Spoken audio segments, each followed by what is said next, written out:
I'm Rob, And I'm Christopher. and we're the Yacht Experts. And today we're going to explain why trading your boat in on the purchase of a new boat is almost never your best option. My colleague Rob is one of the most successful boat salespeople in South Florida for the past decade. And for the first time, he's going to share a behind-the-scenes look on why trading in your existing boat on the purchase of a new boat is almost never your best option. Well, thanks, Chris. And it's kind of awkward to be talking about this, given how many trades I have initiated in my career. But again, that was while I was working for dealerships, and my job, specifically, my job requirement was to make money for the company. When we say that it's not in your best interest, there is a best interest for the trade, and that is simplicity, convenience. There is nothing easier than going in and trading your boat for something new. The problem is what you're actually getting for your trade, and this is where it gets weird, because people often are talking about the trade value that they're being given by the dealer. At the end of the day, it doesn't matter what number you're being shown. You're getting the wholesale. That's how it works. Well, now, and let me help me understand that, Rob. So I have my proposed purchase agreement. Right. I have my new boat, which I'm buying for X. I have my trade-in value for my current boat, which says $450,000. Right. Now that seems pretty exciting because I think my boat's only worth $350,000, maybe $375,000. So I'm thrilled. This dealer's giving me an amazing opportunity. Right, and that's exactly why dealers and why salespeople like me are so successful at selling that sort of transaction. And remember that the money that a dealer makes on used boats is typically dramatically higher than the money they make on new boats. Oh. They're looking to get used boats. Why? Because they're buying them at wholesale and they're selling them at retail. So they're buying my trade at wholesale? That is correct. And that 450 number, whatever that number is that you threw out, that doesn't matter.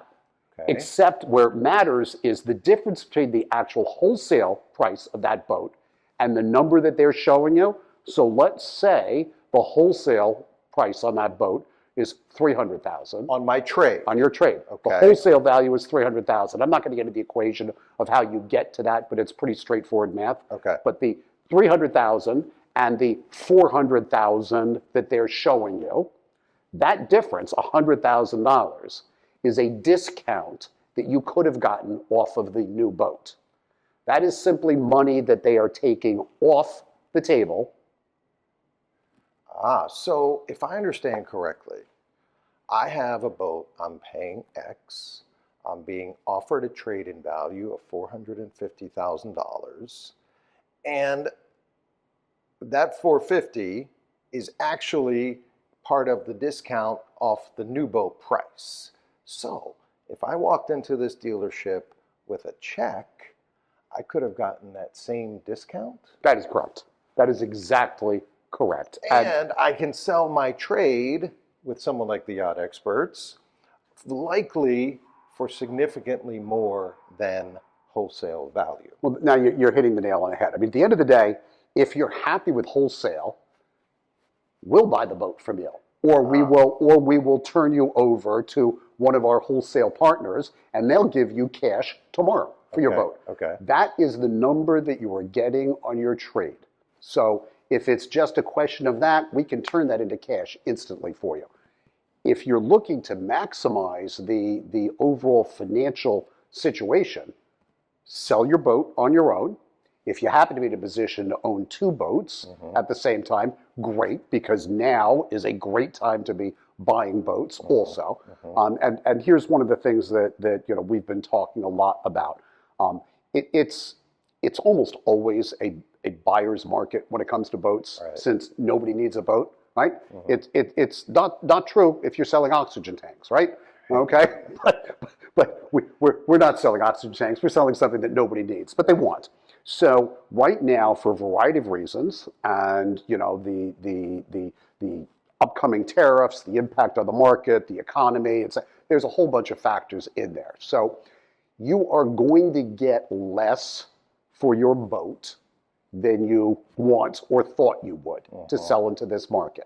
Okay, but by the same token, you are going to be able to buy theoretically, and this only really works from an arbitrage standpoint if you're looking for a bigger, more expensive boat. Okay. But if you were looking for that, which is typically what a trade involves, then you're going to have the opportunity to buy the boat for less than you might have imagined. And since it's a bigger, more expensive boat, that swing in dollars is bigger than the dollars that you're losing on the smaller boat. So again, we come back to that concept of an arbitrage. So we can sell your boat, certainly for more money, or in all likelihood for more money than wholesale. And you're going to be able to buy a boat on the other end for less than you anticipated. So we see that as a win-win situation. We think that now is the absolute best time to be upgrading your boat, taking advantage of that, and unless unless your situation is one where you just want to get it done in a weekend, in which case, walk into your local dealer. If you're looking to maximize the financial situation for yourself, there's a different way to go. And going back to the fact, it doesn't matter what you're seeing as a trade number, you're getting wholesale. This is not my opinion. It's a fact. It's the way the dealerships operate, and they need to, and they should, and it's okay. It's America. To summarize for our viewers, it sounds like trading my boat in on a new boat purchase offers one and only one advantage: convenience. Pure and simple. 100%. However, if we do the math, that is an incredibly expensive convenience. It is indeed. And if you really do the math, the vast majority of people are not going to feel that convenience is worth what they are essentially paying. And if you go by the idea that rich people are rich because they're smart, that may not always be the case, but you don't see mega yachts getting traded in. That's a great point. Yes. That just doesn't happen. That's right? a great point. So the point of the matter is that the smart money knows how to do this, and they are not trading. And to extend your analogy, you don't see private jets being traded in either. Same I have a friend in the private jet business. So the smart money is maximizing the financial value of their current boat, yacht, plane, and negotiating the best terms on their new purchase of a boat or yacht. That is correct.